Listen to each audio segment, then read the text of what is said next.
So when I pulled into the church, and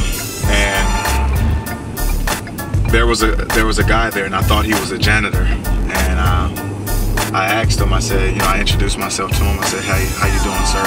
My name is Rashad Phillips. I'm a retired professional basketball player. I have a program that I would like to start, but do you have a gym?" The first question I asked him was, did he have a gym? He looked at me and he said, "Yeah, we have a gym in here." My eyes lit up. I said, "Wow, they got a gym." He said, "Let me show you." So we walked and we walked through these double doors, and he opened up another set of double doors, and the gym just opened up. And the gym was, the lights were dim, it was crusty, they had wooden baskets, the floor wasn't clean, it was dirty. And I was like, but I had a vision. I looked at it and I seen the space, I seen the 3-point lines, I seen the free throw lines, I envisioned the kids running up and down, yelling, the parents on the sidelines clapping.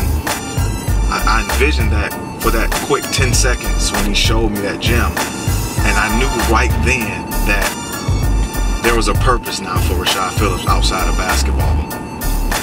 And once he introduced himself as the pastor of the church, then I knew then that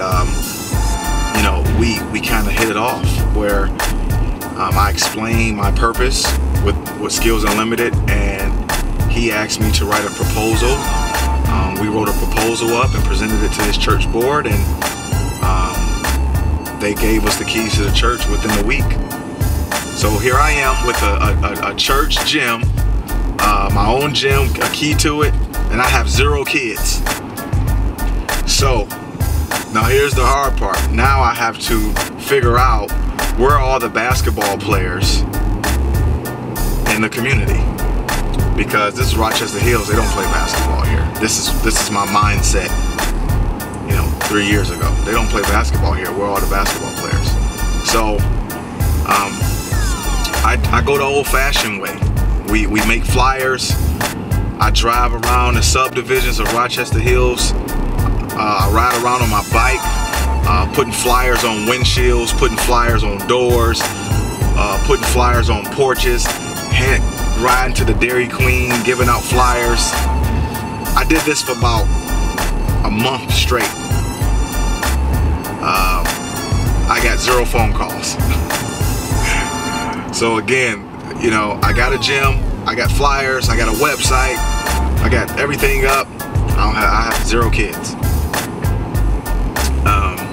So finally, I'm in Lifetime Fitness, and there's a dad on the side, and it's his son. His son is dribbling the basketball, and his dad is like giving him pointers, telling him what to do, like, okay, do this with the ball, do this with the ball. And I'm just on the side, and I'm just observing the father-son interaction. And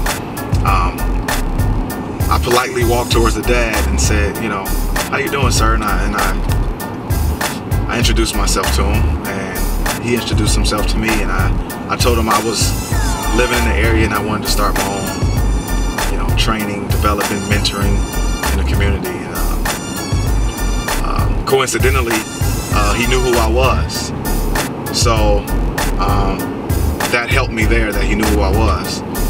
So he ended up signing his son up to my program. And once I got 1 kid, I was training that kid for a couple months, and then I got 2 kids, and then I got 3 kids, and then so forth, and it kind of just snowballed by me just having different relationships with the parents and the word of mouth. And today here we are, 100 kids deep, and Skills Unlimited is working on their 2nd location. Today is the grand opening, and we're driving there today. And right now I'm just mightily blessed at what God has put in front of me, and continuing the success, not just for myself, but for the community, for all these kids, for all these parents who trusted me with their sons, with their daughters, with their most prized possession. And me and my staff have, we've tried to continue to give the kids everything that we have, and we want to continue that tradition. And again, I'm just a chip off the old block. I'm just doing something that my father started for me, 30 years ago, and now today I'm just doing the same thing. So hopefully when I'm long gone, there will be someone who can continue the tradition, because what I want to do with Skills Unlimited is franchise it. So hopefully one day that somebody will take my vision and expand it even further and further along. So my two daughters will be able to say that their father did something very special other than dribble a basketball. He did more than that.